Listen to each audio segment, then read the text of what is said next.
那我大哥是因为他那时候我26岁的时候，妈妈就往生了，所以做大哥的人总是认为那个弟弟都在他照顾的范围。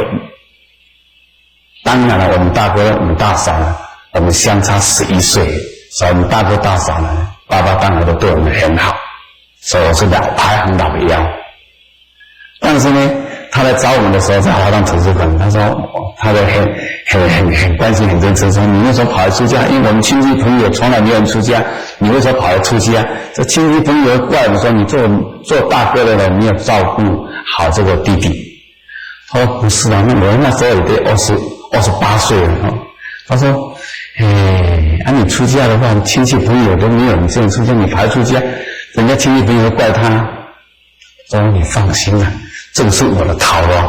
他听到说这个是套路，他就不敢勉强我了，他就回去。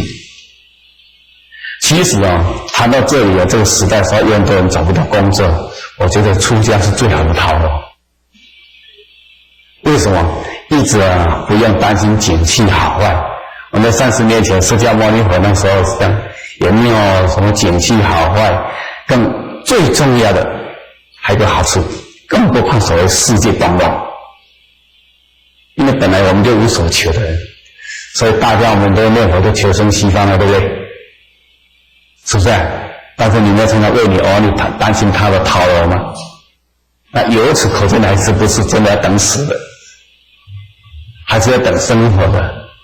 所以谈到这里我们平常里面我们说发现另外一种理想的时候，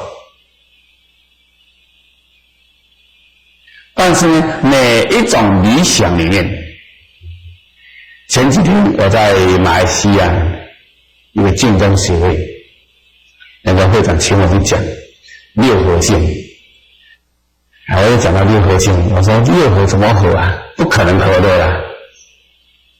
一合见合同者，利合同心，身合同住，口合无争。我说这不可能合的，只有一种才能合，我们去合人家才能合。你要人家合我们不可能的事情，只要我们合人家，什么都好讲。所以我们书讲的也没有错，他说每一个团体只要有六合敬藏，在家来讲幸福，在公司里面来讲成功，在国家来讲的话叫国泰民安，在世界来讲风调雨顺。其实确实没有错，而这个六合里面最重要的，人与人之间无论做什么事情都要合。合有什么好处？合在公司里面叫合作，在家里面在做任何事情要和气。然后呢，最简单的比喻，如果是弹音乐的话，大家都听过音乐吗？做音乐里面一定要和弦合音。我们知道这个音乐里面有七个音符，那我们佛教音乐里面有4拍，叫做1眼3半，4拍。跳舞也是4拍，这个叫做节奏，从慢到快，从快到慢都要合。如果中间我们多1眼或少1眼，多1板少1板，这样乱了调。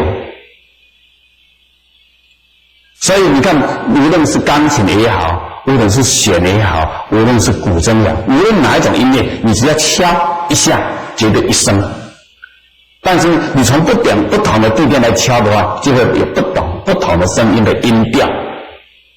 这个从高到低，从低到高，这个随着个人不同的这个乐谱里面的来搭配这个旋律，每一个人喜欢的怎么样来组合。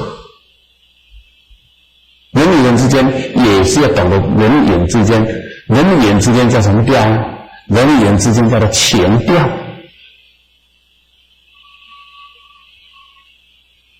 所以为了有好的情调，所以一定要和谐，要和气，要合作，所以对大家才有利益。意思是讲既然是人，与人之间与世间离不开需要，既然是需要的话，就必须每一个人不同的兴趣，在不同的专长，同样的需要里面，大家来合作。因此呢，这个就太重要了。所以少州韦刺史是在